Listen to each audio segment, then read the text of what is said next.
has to start somewhere. It has to start sometime. What better place than here? What better time than now? Hey guys, what's up? It's Ryan Alford. Welcome to the latest edition of the Radcast. It is getting through March of 2021 here, and we've had a spectacular list of CEOs this year. It seemed to have been the CEO podcast. I think we might need to rename the podcast the CEO cast. I'm not sure. We've had some incredible CEOs, joined by another one here today, Jan Bednar, CEO of ShipMonk. What's up, Jan? Welcome to the show. What's up, Ryan? Thanks for having me. Yeah, man. Excited to get into it. This is like right down my alley. Sometimes I got to admit, we have guests. We run a digital agency here, and the podcast has become a big part of the agency. But we do have guests occasionally that it's like out in left field, like trying to talk about a topic. But when you want to talk about fulfillment and e-commerce, let's get after it. This was right down the bunny hole for us. So I appreciate that from this standpoint. And I know we can get after it, but excited to talk some ShipMonk with you. Awesome. Yeah, same here. So let's just get right into it. I like to give everyone and kind of give you that, that opportunity to kind of set up your background and your story. I know it's out there. ShipMonk's been around for a number of years, but for our audience, I'd love to give them just, that entrepreneurial story, for, how things have started and, kind of the origin story, if we call it, of Jan and everything ShipMonk. Yeah. Happy to share. So I'm, from the Czech Republic originally. Moved here when I was 17 to play hockey and just go to school, and saw the land of opportunity, and I've always wanted to give it a shot. So I moved here when I was 17 by myself to just kind of jump into this crazy, wild, American dream type lifestyle. Originally, it was I just went to high school, then went to college, started my first business out of college. It was a package forwarding company, which doesn't really tell you anything. But what we actually did was we bought products that people couldn't get back in the day. So this was 2008, and you had like Victoria's Secret, Under Armour, Abercrombie, like all these brands that were kind of starting to figure out online, but not a lot of them have actually shipped to Europe. So we would be buying them in bulk and then sending them over to customers in Europe to kind of create this cross bridge, between the U.S. and Europe. And it was a good business at the time, but it was just kind of an arbitrage of buying a bunch of random stuff and selling it in Europe. And it works, it worked great as a side business when I was in school, made some extra money, some beer money. Wasn't a massive business, but I think it gave me a pretty good foundation of just entrepreneurship. And I really, for the first time, I realized that it's not as easy as some people make it seem. I think there's this illusion that entrepreneurship is like, hey, you start working for yourself and things are just going to come your way, and you're going to make all this money and then you don't really have to work. That's kind of how I grew up. Like I thought in this, that like entrepreneurship is the way to go, and it's going to just be like this fun journey with a lot of obstacles. And I think that, it's for those of you guys that have started a business, it's anything but that. Although contrary to the promotion, there is not an app for that. That's exactly right. And I think, I think a lot of people kind of see obviously the story on the outside, right? And I think I even when I talk about it, I'm guilty of it, of like just sharing kind of a lot of the positive stuff of like, hey, this is where I started and this is where I am. But like a lot of the tough journey that I've gone through, right? A lot of the kind of 20-hour days and days where I just thought the whole business is going to go out of business. I don't spend a lot of time on it. So I'm maybe not right now, but in a bit, I would love to kind of dive into it a little bit, because I think it's important for people to, understand what entrepreneurship is about and be aware of kind of the things that they're getting into when, before they're starting a business. So anyway, I, kind of throughout college, I really started understanding kind of the basics of business, right? Like just got basic understanding of accounting and marketing and sales and, development or engineering, and just kind of, it was actually really helpful for me even in school, because I could relate to everything I was learning and I could apply it to business. I went to business school. So it was just like a really, really good exercise in real life. And then when I was graduating, I was deciding what do I want to do after school, decided that I want to kind of start a business full time. I won a couple business plan competitions, which was an amazing start to the career, because I didn't really, I didn't have really any money. I mean, I have some money saved up, but not a ton. And this business bank competition, there was actually 2 of them, and then an accelerator program I got into, and they got me, I think overall probably like 45 or 50K in cash, and then a bunch of other like awards for services, and a free warehouse space for a year because they had this new building that they were opening by the university. So I took advantage of it, got some mentorship through the program, and really started kind of doing this full time. Not what ShipMonk is today, but the package forwarding business. And then, about, I would say 6 months later, the US dollar started getting really strong, and it suddenly started being a lot more expensive for brands, for people internationally to buy products in the US. And so the business started declining, and I just was losing customers. And, I pretty much thought I'm going to go out of business and had to shut it down. And so I kind of look at like, okay, well, what am I doing here? I've got, warehouse, I ship some stuff internationally. Let me try to just go talk to other people and like see what makes sense if I can kind of somehow get some additional business in the US. And I completely randomly, I got a call from this guy that just raised a bunch of money for his Internet of Things company, and they were looking for a fulfillment partner. And I didn't even know what fulfillment was at the time, but it was basically just like, hey, you're going to store our stuff. We're going to send you orders and you're going to ship them. And, they were projecting like 2,000 orders a month at the time. And, I was shipping couple hundred, and although I was making a lot more money on it, it was just like, it sounded exciting that I could sign up one customer and they would give me all this business. And so I started getting more into why they're coming to me and like what this market looks like. And what I realized is that there's this massive opportunity in the SMB mid-market e-commerce space where with Shopify, this was 2014, so Shopify was starting to get really big, and it opened up a lot of opportunities for anybody to just kind of come in and open their own company and really start selling their products online direct to consumer. And there wasn't anybody on the fulfillment side, or very few that would be actually servicing that type of customer on the fulfillment side. Because most people, when they come up with a product, they're amazing marketers. They might be great product development people. Very rarely, though, they're like logistics, supply chain people, because that's not typically the most exciting part of the business. So they'll look for somebody like ShipMonk to basically outsource all of the fulfillment and logistics. And because there was nobody at the time that was doing it, we kind of like jumped straight in, completely naive about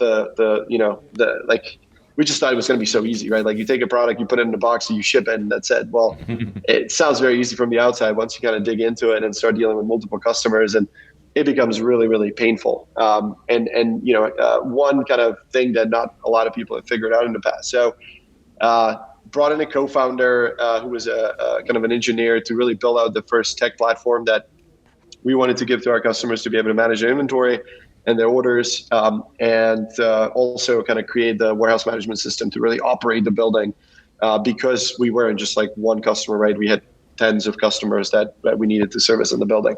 Long story short, I don't want to spend too much time on this, but started bringing on more customers, bootstrapped the business from day one. So we haven't raised outside capital. So the first 50,000 that I won from this business bank competition, I basically put into the business, and every day we were just making just a tiny little bit more money and putting that back into the business, and completely organically grew, month by month, year by year. Brought in some amazing team members, and really we became, a couple of years became the largest kind of SMB mid-market fulfillment solution for companies out there. And we've obviously been riding this wave of e-commerce where it gives so many brands the opportunity to go direct to consumer and really build a massive company basically out of a garage in a way, because they don't really have to have a lot of infrastructure to build a $10-100 million company. And so I think that's been the most exciting part, is seeing all these brands that we started working on early on. And, in 2, 3, 4 years, they just started growing exponentially and building massive businesses with, originally just an idea. And so being part of that was really rewarding.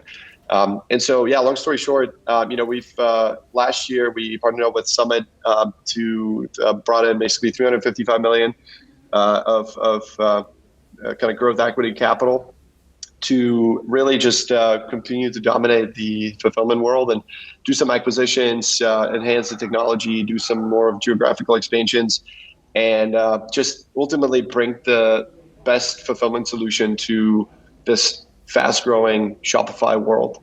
And not just Shopify, right? Like we're doing a lot of other channels that we're working with as well.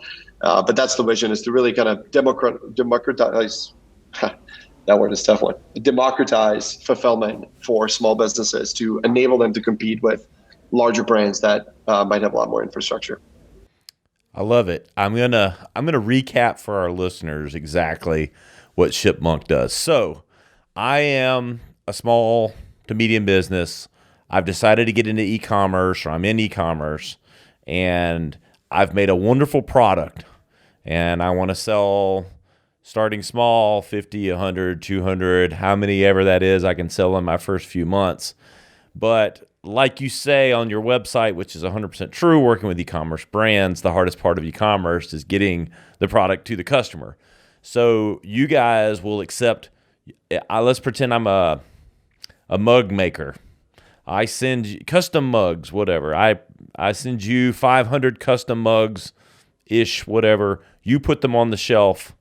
And when my customers order on my e-commerce Shopify site, I'm sure you have a lot of other integrations, BigCommerce, others, Magento, all the major platforms, I'm sure. And when that order takes place, that software talks with your software to let you know that Jan Smith in Utah just ordered this mug, and you take it off the shelf, you box it, package it, and you ship it to Jan. And you take care of all of getting the product to the customer for a reasonable cost for new business. Is that correct? There it is. That's absolutely right. Thanks. I'll should have gone through this before. Could have told my story in a. No, but your story and your background was much more interesting, for what took the business. But I want to make sure people understand, because a lot of people want to get into e-commerce, or getting into e-commerce, they don't understand, not to mention the entrepreneurial journey you've gone on, which I do want to get down and talk about that. But the realities of taking, great ideas, great products, and everything that happens with that. Shopify has kind of democratized the web experience, and there's other platforms, but we're a Shopify partner. We push a lot of clients to Shopify because of their ease and simplicity and other things. And, you guys kind of are it's not the last mile, it's all the miles getting them there. Yeah, we like to think of ourselves as, when you think of e-commerce, right, you've got kind of the Shopify or Magento BigCommerce platform, right, which kind of manages the front end of the experience.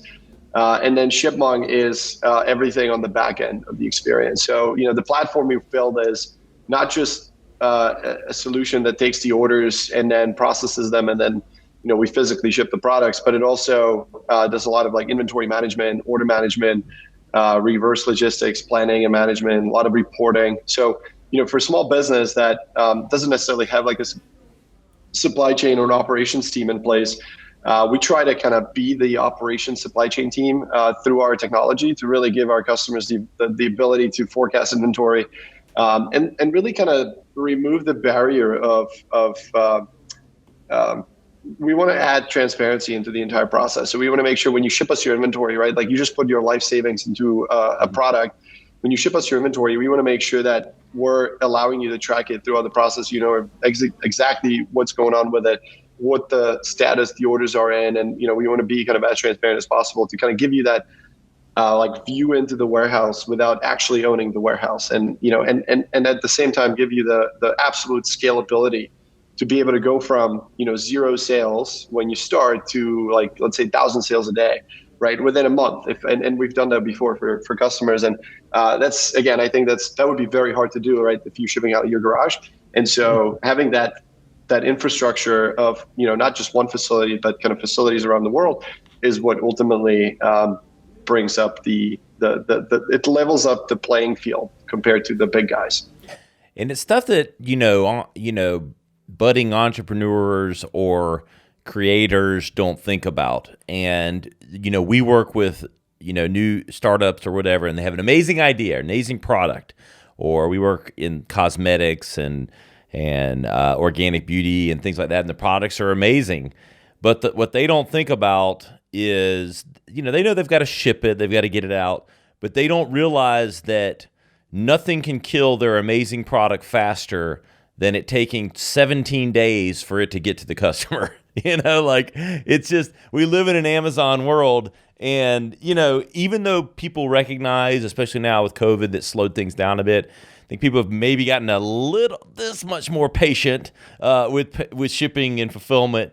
They're still very impatient. We have a very spoiled consumer dynamic here in the U.S., probably everywhere, but definitely in the U.S. And you can have this amazing product, and you can spend all this time, and you got a beautiful website, and then it all falls apart getting the product to the customer. You've never heard that story, right? You built a multi-million-dollar business on that very premise, but it is a very important part of the process. So talk to me about how you guys, I'm always curious, we're a marketing and business podcast. I'm always curious, the nuts and bolts of how you guys acquire customers. I mean, how do people find you? What's some of the, if you could share it, the marketing recipe for ShipMonk? Yeah, so I think one of the first things that I'm a very passionate marketer and brander, if that's a word. But when we started ShipMonk, it was actually called BetterBox Fulfillment originally, because BetterBox was the original company, and then we just kind of added fulfillment, and then soon realized that this is not a great branding experience, and so we really wanted to come up with something different. I give 3 cheers to whoever made that that changed the ShipMonk from a branding perspective. Smart move. So what happened was, when I look at the space back in like 2015, right? Everybody we were competing with were these like really, really old school logistics companies back from like the 80s, the 90s. All of them had like 3 letters as their name, like, BCG or KPA. And it's like, what the hell does any of this mean? Acronyms from the periodic table. Yeah, exactly. It was like the most boring brand. Like if you think of probably any other industry, maybe mining and oil might be even more boring, but like logistics had some of the like least exciting brands that you would ever come across. And so we're like, well, we're targeting people like us, right? Like millennials, people that are starting their own businesses, entrepreneurs, people that want to work with a brand that they can somewhat relate to, and not like, a 60-year-old brand that their grandfather would use. And so we kind of looked at it, we're like, okay, we got to do something different, right? Logistics is very stressful. It's very antiquated. We want to build a brand around like harmony, peace, and kind of taking the stress out of the equation. So a lot of people, logistics is very stressful. And so, we wanted something zen. And so we kind of came up with the concept of a monk. And then, ShipMonk obviously just kind of was playing well with it, and build a whole brand around, the monk who we've kind of designed back in like 2016. And what we really, what we loved about the monk was that it was very flexible in the way that it was providing, like give us a lot of ability to play with the brand. So I don't know if you've ever seen any of our modifications that we're doing to the monk, but like every holiday season, every like all kinds of, like we basically changed the monk to whatever the occasion is. And so it gives us kind of an amazing like branding opportunity to really customize it to whatever like we're doing, right? If it's a Halloween, we would like change the monk to have like scars and carry like a pumpkin and stuff. Like there's a bunch of stuff. I'll send it over because I think it's pretty interesting. And so anyway, so we came up with this brand, and I think that was kind of the first step. And obviously, we relied on the fact that, and Kevin, my co-founder, who is kind of the mastermind behind all of our marketing and sales, he is, he could talk a lot more details around kind of our sales strategy, marketing strategy. But we didn't really have a lot of money to just kind of throw at marketing. So originally we were extremely frugal to really try to get the biggest bang for the buck. And, when Kevin started, he was one of the first employees, and he said, look, like we don't have a lot of capital. We have to start with something that's the most economical. So we started just doing like a ton of organic free SEO basically. So, started publishing a lot of white papers, started publishing a ton of like blog articles, posting in different forums to really build like, more of the being an authority, right, on the subject. We started building this academy for e-commerce companies to really give them all the tools that they would need to start a business. So we were, and bringing in some different like guests for packaging, for transportation, for other kind of parts, or product development, sourcing, and we would just write these like really targeted articles on different topics. And so that really started, like, it took about a year, 6 to 12 months to really start driving a lot of traffic. And then at the same time, obviously, we're doing some paid stuff, social media, not as much actually, because our business is more B2B, so social is not huge for us. But it was something that we were doing, a little bit of like trade shows, more kind of just visiting and like putting our name out there. We built this costume of a monk that actually a person can go into, right? And so we would just take that and run it across all the different shows, and just getting a lot of people's attention and just kind of build that brand recognition. So that definitely wasn't driving like specific leads to the website, but it was just better for brand recognition. And so like our marketing budget has been like extremely slim ever since the beginning. We really started kind of increasing the budget, I would say, about like a year and a half ago. But most of the leads that we get are organic. So about 80% of our leads are organic, 20% paid. And that just, so we continue to kind of build on that foundation of really trying to be helpful first, and then selling second, right? Because, we want to make sure that we can explain to people everything that they need to know to start the business. And then obviously targets kind of the small customer, right, that's starting. And then the bigger, the other piece of this equation, which is, I guess more like sales strategy, is really about referrals and building a community of people that really like your service and they're referring it to other people. So that's been probably the single biggest business kind of source, because like, especially in our industry, when you're looking for a fulfillment partner, you go to your friends, you ask them like who they should use. And so building a really good network of partners and customer kind of referral programs was crucial, and really allowed us to build like an amazing community of people that every time somebody asks them, they just send them to us. And that's been a massive driver of our of revenue and just new customers growth. I love it. A lot to unpack there. On the marketing side, what do you think you're, thinking about through some of that? I heard a little bit, you guys have fun with the monk, but like if you were, and I know you've got like the stress less, grow more, but is there like a brand persona that you guys think you are? Like, is it we work hard, play hard? Is there kind of a persona that you think the brand has? Yeah, it's a good question.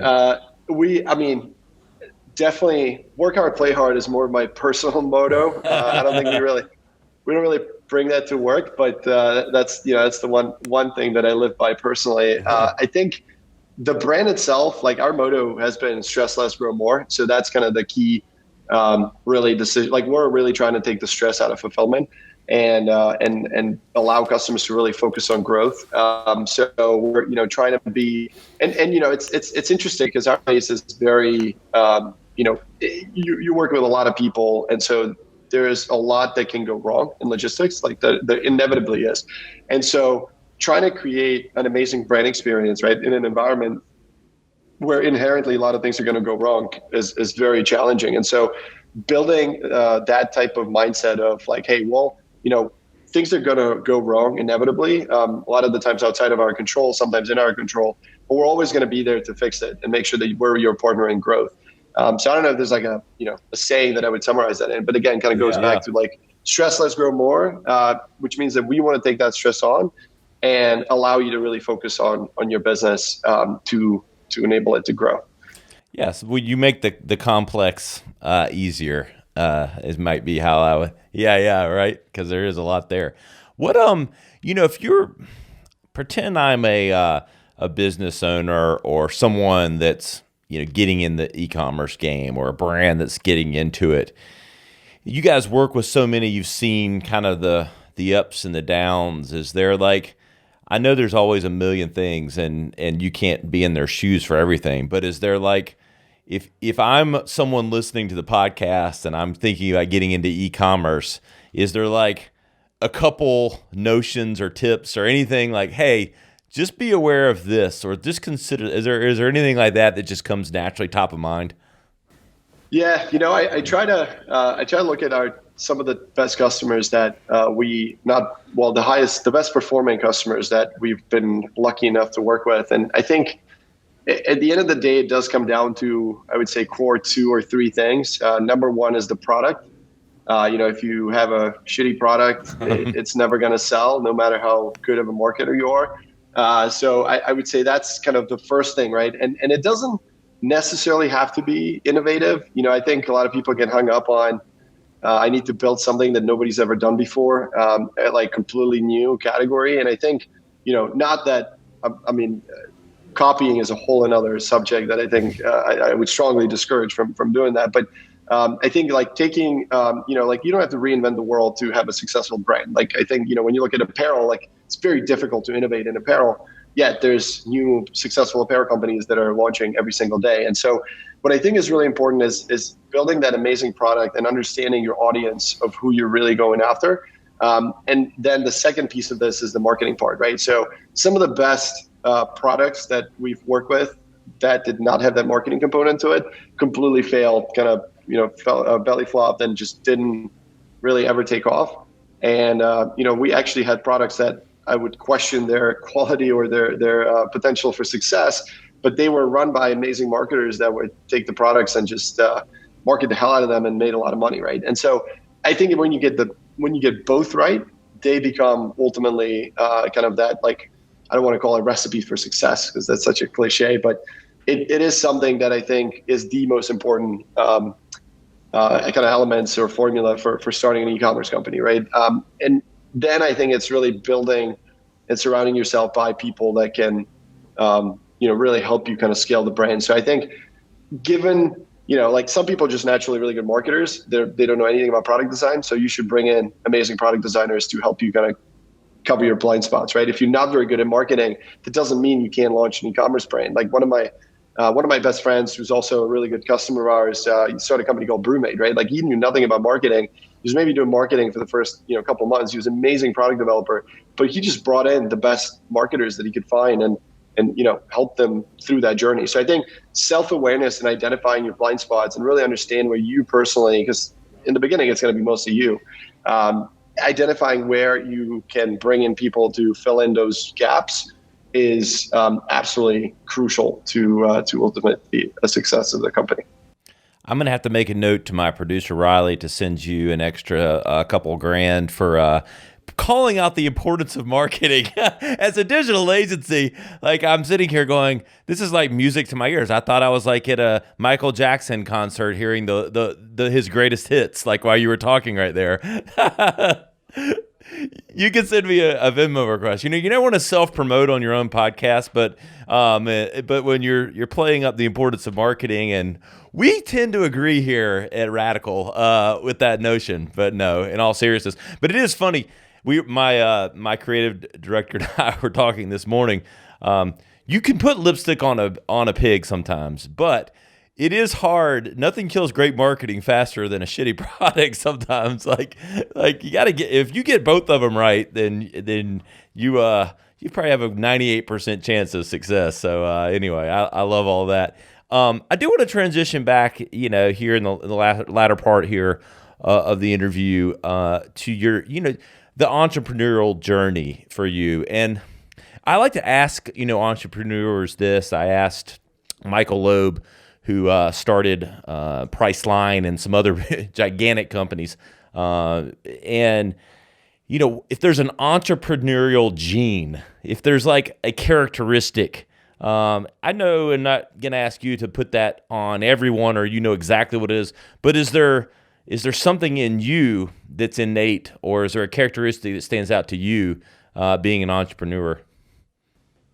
Yeah, I think there's definitely, I don't know if it's a gene, but I think there's a certain personality type that you want to be when you want to start a business. And not that there isn't successful entrepreneurs that are kind of unlike most other entrepreneurs, but I think generally speaking, there's definitely a little bit about, like when I was a kid, I've always known that I kind of wanted to start my own business. Although I knew nothing about it, I was completely naive to just kind of think how easy it's going to be, right? But I've always wanted to, and not because I didn't want to work for others or because I didn't, it was just something that I felt like if I can kind of put a bunch of things together and make something great, whatever that was, I know that was going to be really exciting. I loved building things as a kid. Which I think was also like an additional kind of things that was adding up to that experience. I think there's entrepreneurship can't really be taught. You can learn a lot to be a better entrepreneur, but I think there's something about the risk taking, the being comfortable with the uncomfortable, the ability to recognize patterns and hire the best people that you can hire. There's something about that I think makes things a lot easier. If you're not handling stress well, or you don't you need support from others all the time, I don't think entrepreneurship is really for you. And I think there's a lot of other amazing jobs that probably a lot of people can do. But I think the reward of entrepreneurship is probably none. There's not a lot of other things you can do that would give you the same type of reward. So I don't know if that answers the question, but no, I think it does. I think, being an entrepreneur myself, a few times over, I think you just nailed it. I never heard it put that way, but I think you really nailed it. I think I have a blind spot, and I think a lot of entrepreneurs do, for risk and the negative side of risk. I think I have a blind spot for, I can take risk and not worry. It's less that I am heartless or something like that, but I just somehow there's a blind spot somewhere in me for the other side of risk. I think that a lot of entrepreneurs must have that, because I see other people and you get so paralyzed. You get paralysis from analysis because you see the other side of the risk. You see the downside so much, it just encompasses you. And I've never had that. I don't sense that in you, but I've never thought about it that way. But I think that's a huge one. Yeah, no, I think about this a lot, because I kind of look back at my journey and I look back and I'm like, okay, what makes me different, or what did I do right to get to where I am and where the company is? And I get this syndrome, imposter syndrome, a lot of the times, because I'm like, I'm not special in any way. I don't have some sort of a secret skill that would allow me to do all these things, right? I'm not, an amazing marketer. I'm not an amazing sales guy. I can do a little bit of everything, and I just enjoy learning about it and then putting it together. But maybe that's kind of the thing that has allowed me to get to where I am, because I try to find the best people that I could find. And I was wrong a lot of the times, right? And some people are an amazing fit for an early part of the business. Some people are a great fit later. There's so many things that we could be hours here to kind of talk about a lot of those different mistakes that I made. But I think ultimately it's you don't need to have a very specific skill set to be an entrepreneur. I think a lot of it is just understanding the world we live in, be goal, kind of purpose driven, right? To try to identify okay, what am I trying to do here? And build a plan around that goal, and ultimately force and get enough people around you to be able to get to that same goal, and share, whatever it is that you're trying to achieve, right? So I was really, really lucky. One of the, early on, my kind of 2-3 co-founders that I brought in kind of in year one didn't have any money to pay them. So I gave them a little bit of equity, a little bit of cash. And, and they took the risk. They went from $100,000 paying, a job, and they're all young guys, but they left those jobs to come work for me for basically free, and some equity and some crazy vision that I had for this business. Right. And so what I had to do a really good job on is selling them on the concept of, hey, this is what we're doing. This is where we're going. This is what, if everything works out, this is where we're going to be, right? You're never going to be able to make the money anywhere else, and have as much fun building something from scratch. And if they're going to be no, this is really not for me, then they're not the right person, right? You got to find somebody that has that same mindset of risk taking, and that's going to be completely, it's going to change the game, because I couldn't ever get here without those people that joined me early on. I think you have to have this natural curiosity too. It's like I have this, I don't know what it is. I don't consider myself always the best listener necessarily, but I think entrepreneurs just have this curiosity of deep curiosity in a lot of different things. And it's not just, and it's and that drives either learning about, a system or process to solve an issue that you find, or I don't know what it is. I think that's another one of those, there's several characteristics, but kind of heard that in some of your things. It sounds like your partners do as well. So, I mean, where's this all going, Jan? What's the next five years look like, or 5 minutes, depending on how you think? Where are we going with ShipMonk and? Yeah, let's say the last couple months, I've had to do a lot more of that 5 year thinking rather than the 5 minutes, because I think that's, by the way, one of the hardest things for an entrepreneur, I think, especially one without a prior experience like me, going from that super micro day to day operational stuff to more of a macro strategy. It's really, really challenging, and the ability to go really deep and then really high up to the macro viewpoint is super important, especially as the company gets larger. And I've never really done a great job at it, but I think I've been getting a little better. And as I build out the team, I've been able to take a little bit of a step back to be more strategic.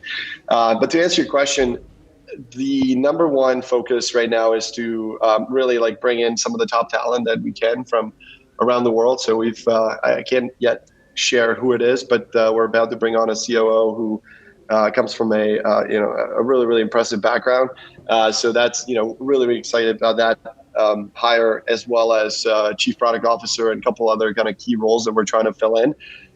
We're trying to, we're looking at a couple of potential acquisitions to expand some strategic value add services, geographical expansion, things like that. We're looking to open a European facility this year, and then kind of open a couple more facilities in the US, and then just continuing to do what we've been doing over the last couple of years. So really just, trying to build the best possible experience and enable brands to stress less and grow more.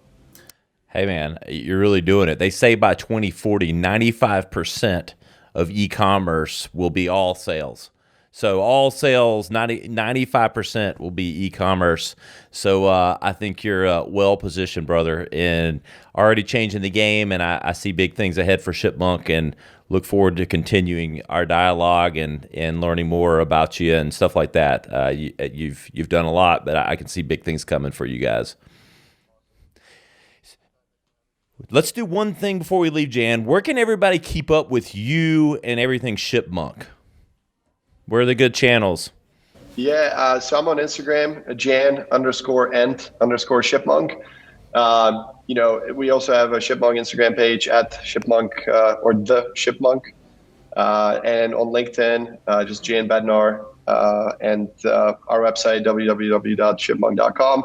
I think those are kind of the best channels. Awesome. So you know where to find Jan. You know where to find ShipMonk. If you are an e-commerce brand starting, you need to worry about fulfillment and getting it turnkey, and you should consider ShipMonk. We really appreciate Jan Bednar coming on today. Thank you, Jan. You know where to find us. We're at the.rad.cast on Instagram, theradcast.com, and you can find me at Ryan Alford on Instagram almost all day, anytime, because I'm just seem to be addicted to Instagram. But what do you do? Anyway, thank you, Jan. We'll see you next time on the Radcast.